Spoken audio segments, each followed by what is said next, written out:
Everything happens in the brain. When we look at the iceberg analogy, some of us can be pointy, some of us can be flat.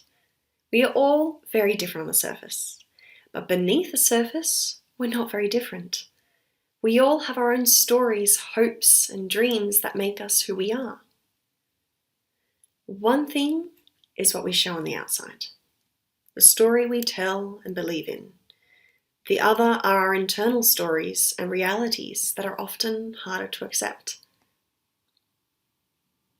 Sometimes we live in a way that we believe this is who we are.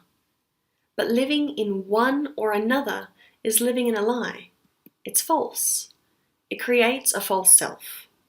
We are not one or the other, we are both. And integrating both areas reveals the true self. So let's look at what's happening in the brain. When we feel happy or content, this happens in the non-conscious emotional brain called the limbic system. This emotion is sent to the brainstem, also called the reptilian brain, which regulates all the body's vital processes, making us feel physically well. Even people with some organic illnesses, such as diabetes or heart problems, feel physically better when they are content. And this feeling of being content also goes to the rational brain, the neocortex, especially the frontal lobe, and gives the sense of, I'm okay. The brain is at peace, and in doing this, the emotional brain has affected the body and our thinking. When we feel down, this also occurs in the non-conscious emotional brain. When we feel we are a failure, or we have done something wrong, or something has triggered us, physically or emotionally, we respond in 12 milliseconds in a fight, freeze, or flight response, triggered by the limbic system, especially the amygdala or the brainstem. These responses also show in the body. They are the origin of psychosomatic disorders. They are the physical manifestation of unresolved emotional issues. This information also goes to the thinking brain, the neocortex, especially the frontal lobe. Neuroscience tells us that the thinking brain cannot accept feelings of failure, being wrong, or uncertainty. So it blocks that information through mental constructs called cognitive biases, or defense mechanisms. They are our thinking and beliefs that are very structured in our mind, and this creates a sense of knowing. So when someone asks us, how are you? The information is in the limbic system. But if we feel we've done something wrong, that information is blocked, and we respond from our cognitive bias, saying, I'm okay, it's not my fault. Our cognitive bias creates a story, a narrative we strongly believe, blocking everything that sounds negative, uncertain, or challenges our cherished beliefs.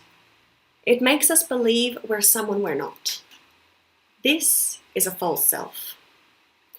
Sometimes we mostly focus on the negative things in life. Personal mistakes, guilt, shame, experiences of pain and trauma can also create a cognitive bias, becoming my identity, my belief system, defining who I am. For example, I can't do that because I'm a victim of. This can also be a false self. The same applies when we only focus on positivity or only happiness, ignoring our pain or problems. Living in one or another is living in a half-truth. A wall separates us, and many of us build more than one wall. Neither is our true self. We may need to follow Regan's advice and tear down this wall. And when we do that, a new I'm okay arises. This okayness is not absent of pain or fear. It's a self that can hold together both or multiple facets of ourselves. It's being able to hold who I am despite any circumstances. This is my true self. And this okayness can be achieved by integrating physical, emotional, and thinking processes, and can be done through insight, awareness, and opens the gates of personal transformation and healing. It also needs to be sustained by a belief system that can contain, hold us in whichever circumstances we face. This process is not easy, but possible. Anyone can do it. To achieve that, the cognitive biases created by the rational or thinking brain need to be bypassed. This is achieved through a process that activates non-rational circuitries through the use of three-dimensional visualization and simulation model, the play of life.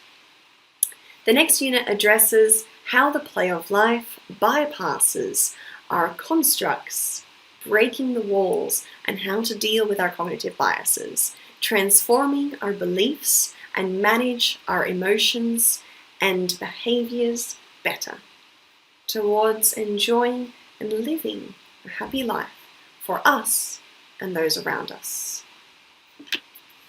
So, looking at the effect of cognitive biases, what behaviors do you think could emerge from these cognitive biases? And can you identify a cognitive bias in yourself? Let us know your thoughts in the comments.